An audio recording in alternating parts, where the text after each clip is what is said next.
was 2 years old, I had been here visiting my grandmother, and I noticed all the children, all my cousins' children, everybody had a birthday party in Pinata, and great fanfare.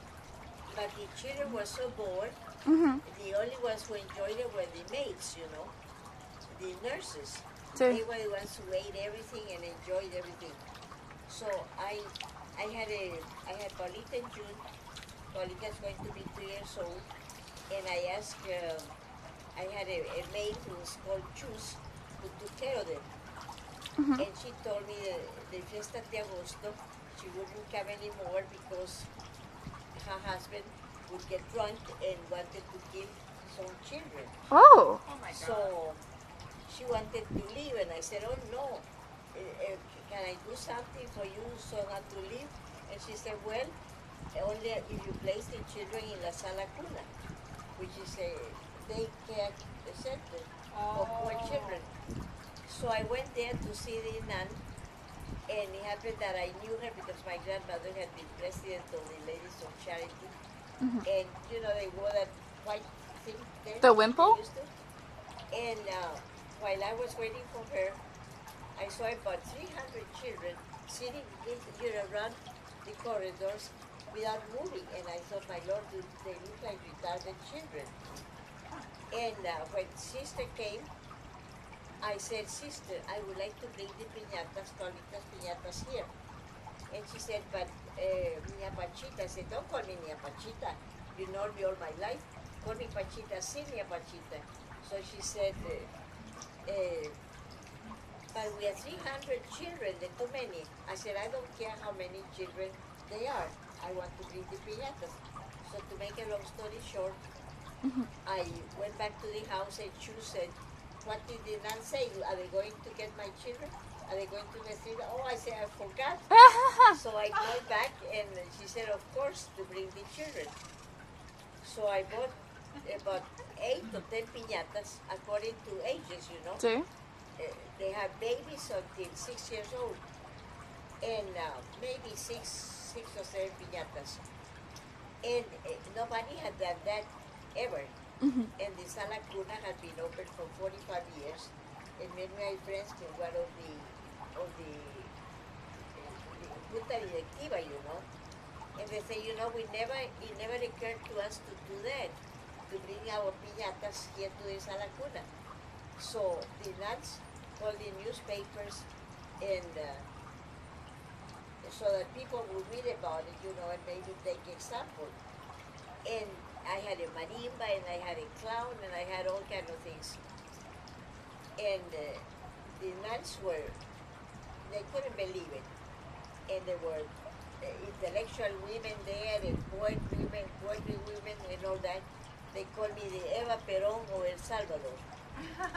And the one sister who took care of the 6-year-old children, she was a psychologist, and Sí. she was a young nun, and she said, "I want to tell you something, Mrs. Pike." Because Archibald Duke was the American ambassador, his friend's godfather, of baptism. And I was helping him to become a Catholic. But, so far as from here is faith. I mean, I can't explain to you anymore. And I was telling him about the piñatas, and he said, "I'm going to help you with the piñatas." Help me in the way that in the limousine of the embassy, we will take the piñatas, not money-wise. So the first one to get off the car with the piñata, it was the ambassador, Sí. Vidal Duke, very famous people. And the children start jumping, said, "El Niño Jesús de Praga, the infant Jesus of Prague." And he said to me, "You think I look like the infant Jesus of Prague?" I said, "No, I don't think you do." Well, anyhow, this sister called me apart and said, "Doña Pachita, I have to tell you something. The older children realized that all the children practically in Sabor have piñatas for their birthday. And they said, 'Sister, why don't we have piñatas?' Sí. And I said, 'Because we are poor children.' But you know what we're going to do? We're going to go to the chapel and pray to the infant Jesus of Christ. Mhm. In the center of the altar is the infant Jesus. So when they saw Angie Duke with the piñata, they said the infant Oh, that's Jesus. funny. Ah, Wasn't that something? That was Sí. a miracle of the infant Jesus. So I started doing that whenever I came to Salvador. sí. I did it. So much so that the airport they said, Señora, va a llevar piñatas a la sala cuna. People who work there, you know. It became famous. This was in 1952. Mhm. And in 1970, I was here waiting for my divorce, and the children had come from Spain to Sí. Philadelphia. And the big thing then was the man in the moon, you know, Mhm. Armstrong, The moon landing, yes. because he had gone to the moon the year before. So I bought how you say modulo lunar? Lunar The module. Huh? The lunar module. Yes, exactly in the market. They Sí. had a beautiful one, and they had Armstrong coming down these steps, you know. Armstrong, negrito, you know, Salvadorian style. So I, I, w- I left it. The children didn't want to break it. They said it was too good to be broken. So when I was ready to leave back to the States, they saw in the newspaper that I was leaving. I thought you said And- the children said, no, bring it to the man on the moon. Hmm? The children told you, no, bring it to the man on the yes, moon. el hombre en la luna. Sí. Take it to the man on the moon. So then, sister called me and said, Señora Pike, you left something here. I said, why did I leave? The piñata del módulo lunar. Oh, I said, my goodness, I forgot. So I was traveling with another friend who was Salvadorian, and she was going to go to Philadelphia, to New York, and I to Philadelphia. She was going on to Europe. And we arrived in Miami, and I, being an American citizen, couldn't go into the United States. And Carmel, who was a Salvadorian, was already in, and she kept asking me what happened. I didn't know what happened. But then he said, about this distance that you're not in the States yet, you're not even inside the United States. They keep you there in observation, you know. And I didn't know what happened. I hadn't done anything wrong. And all of a sudden I see a man carrying my piñata. And I said, where are you going with my piñata? And he said, wait a minute, madam. We're going to x-ray it. They thought that I had cocaine. They had news that big cocaine was coming from South America. Ah. I'm bringing And they cocaine thought, in the I'm piñatas. sure that the lady, you know, they giving her the cocaine. Sí. So anyhow, the poor piñata was broken all over the place. And I got to the airport and to the plane, and the steward said, you're going to go in back, but piñata is going to go first class. So piñata was first class, and I was in back. And he said, let all the passengers get out first, and then you come out. Sí. So everybody, the three pikes were there waiting for me, and Mama didn't appear. So finally they saw a man with a piñata. Said, Mama is coming. There she is. So it was July, and the airport in Philadelphia was full of people, you know, tourists and all. Everybody had to look after my piñata. Remember, Fred? Yes, And a man with a turban said, he'll give me $100 for the piñata. And another man said, he'll give me $125. And I had paid $8 for the piñata here in Salvador, you know. I said, no, it's not for sale. It's, and what are you going to do? I'm going to give it to Mr. Armstrong. Oh, you are a friend of Mr. Armstrong? No, I said, I know him, as everybody does, but I'll take it to him, to the NASA. So there are newspaper people always around, and they came and asked my name and my telephone number.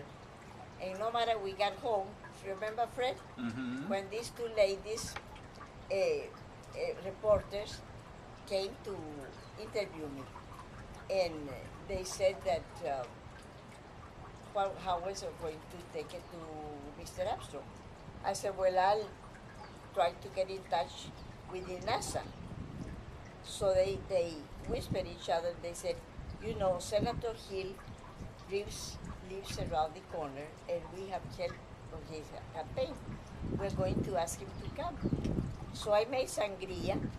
It was, it was summer, and the senator came, and he was a very good-looking man, and he thought maybe that I was taking a gold monolito or something, for Sí. Armstrong. And he said, where is the gift? And I said, there. And the poor piñata, all broken legs. I had scotch taped, and only one leg was standing. And Oh, it was on the four leg, they say, that saying that says, you're on your last leg. So I saw Mr. Senator Hill's face fall, like saying, and this lady, is she all there bringing all these miles just for this thing? So he said, Mrs. Pike, may I use your phone? I said, yes, you may. He went in, he called the NASA, he called Armstrong's secretary. He came back and said, Mrs. Pike, I have bad news for you.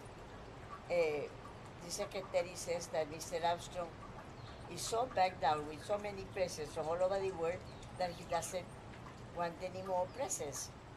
All right, Senator. So he had sangria, and the ladies had sangria, and he left. And I thought, they don't know me. They don't know me.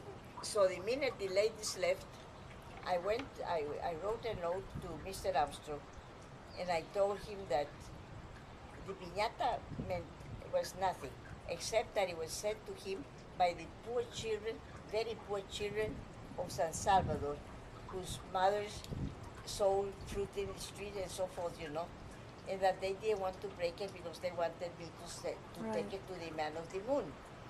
So I said, I understand if you don't accept it.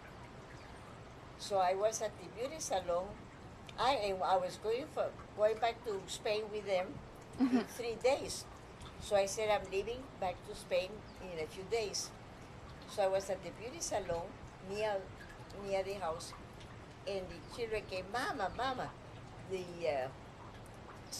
Mr. Nelson's, Secretary has phoned you twice and wants you to phone her right away.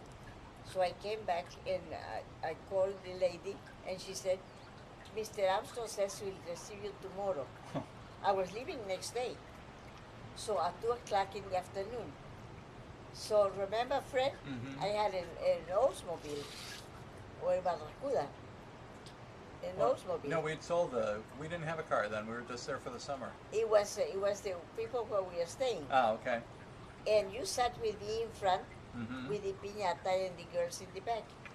And we went to Washington. It was a hot day in August. And I took another dress to change over there. And when we got to Washington, where they repaired the streets and everything was in turmoil.